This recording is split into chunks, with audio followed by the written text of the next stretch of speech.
Hello and welcome to the League of DizzlPete LEC Week 4 recap, where we will go through each of the teams from the LEC individually, how they played, look at their current standings, and what we can expect from them in the future. Without further ado, let's get into it. To start with, at the bottom of the league, we have Team Vitality with a 1-8 score.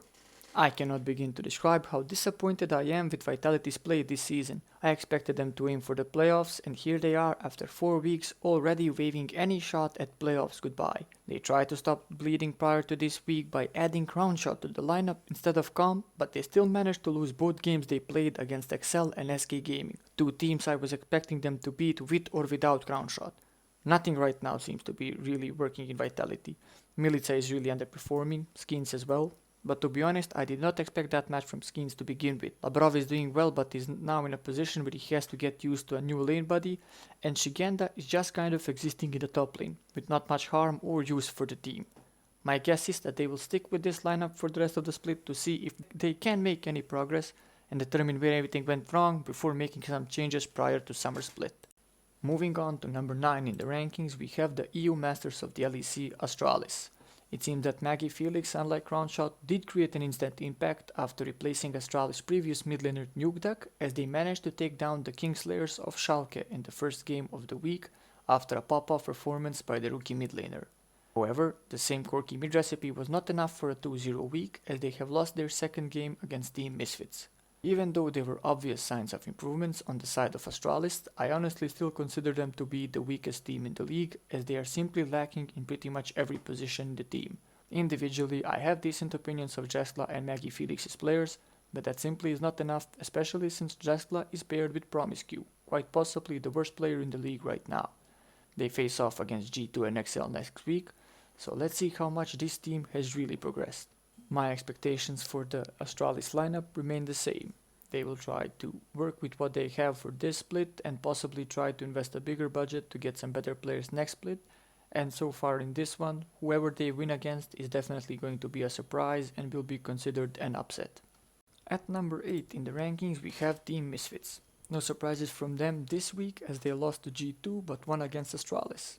There is potential in this Misfit lineup, but most likely only as individuals rather than actually achieving a lot as a team. On paper, this lineup is still decent, with a veteran bot lane of Kobe and Vander, and a good jungler in Razork, and 2 promising rookies. Yet as a team they have not been amazing and have been playing very volatile, thus the 4-5 scoreline.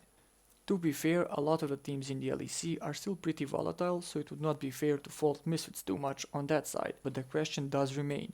As the top teams of the LEC keep getting better through the split, will Misfits be able to keep up? I do believe it is possible, but it will be reliant on them being less dependent on VTO's signature champ Zoe, as well as if Hirit can keep on putting in good performances under pressure, as so far he has been a target of much attention and many dive attempts in the top lane. Similar to Astralis, they face a top team in the form of Rogue next week and a middle of the pack team in the form of SK Gaming. And if they manage to go 2-0 next week, it could be a strong claim for their playoff aspirations.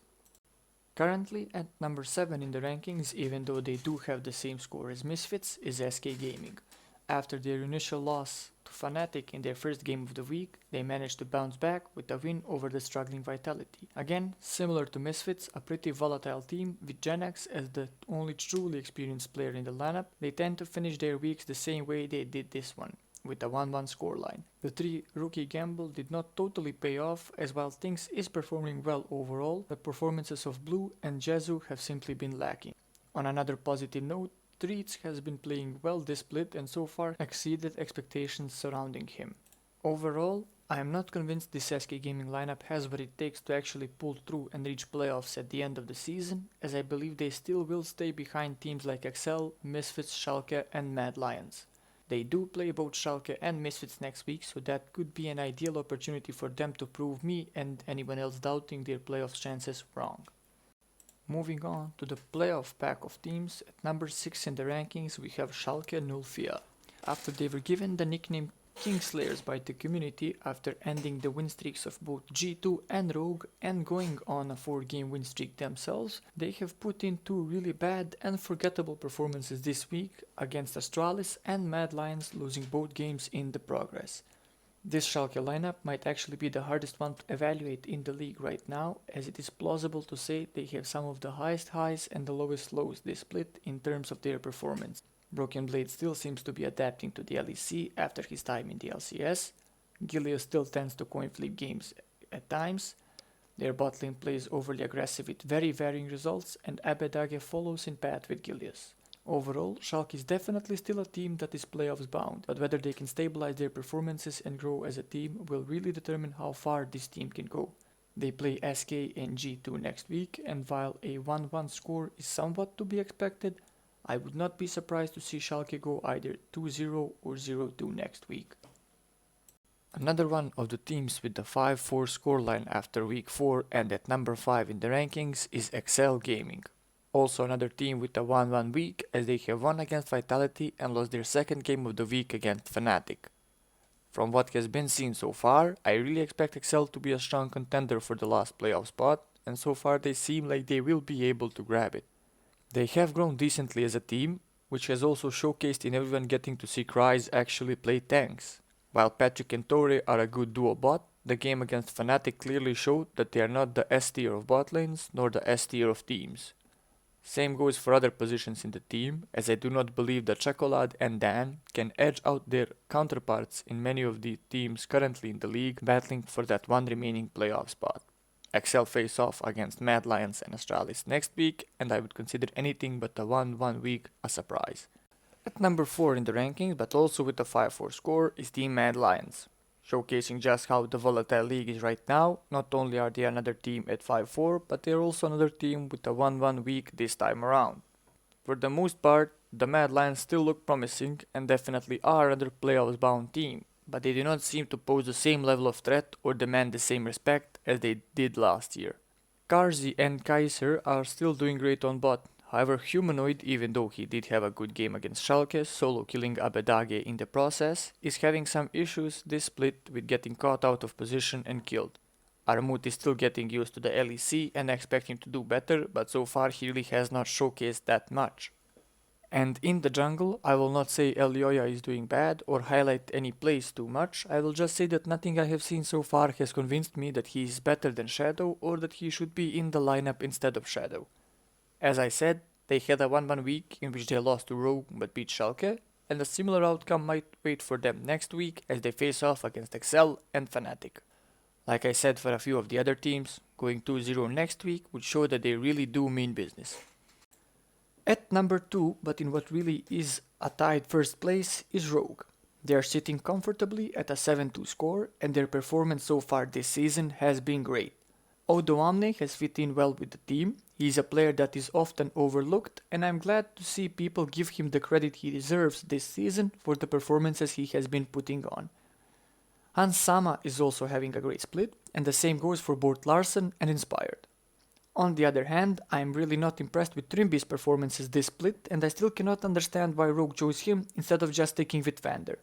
This week, Rogue went 1-1, winning against Mad Lions, but losing at the match of the week against G2, even though they did put in a really good performance. This Rogue squad shows a lot of promise and the potential to be the first team in a while to disrupt the habit of G2 Fnatic finals in the LEC. Of course, to actually go all the way and win the title, they would have to beat the team they lost to this week, G2, and that is never an easy task, especially in a best of 5 series. Next week, Rogue are up against Misfits and Vitality, so there really should be little doubt that this is another 2-0 week inbound for them. And at number 1 of the rankings, no real surprise here, it's G2. Sitting at a 7-2 score, G2 has been playing really well this split and definitely looks like the clear favorite to win the split yet again. It appears that unlike some previous seasons, where they actually were known to be shaky during the regular split, this time around they have entered even the regular season with guns a-blazing.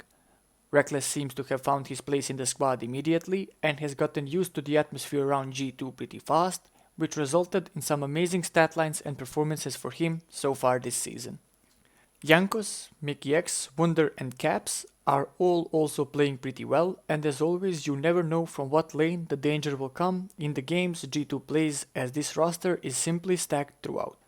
They have another 2-0 week behind them where they have won against Misfits and Rogue, And I'm sure that they will be going for the same next week when they face off with Astralis and one of the only two teams that beat them this split, Schalke 04. It seems that G2 has their eyes on the prize right now, and that is just winning the LEC and preparing for what this team was really built for, a shot at winning Worlds for the very first time. And that concludes this Week 4 recap of the LEC as we take one last look at the current standings. G2 and Rogue stand at the top, followed by Fnatic just one step below.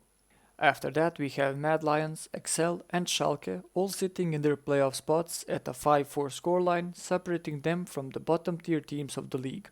SK Gaming with 4 and 5, Misfits with 3 and 6, Astralis at 2-7 and Vitality with just one win in 9 games so far this split.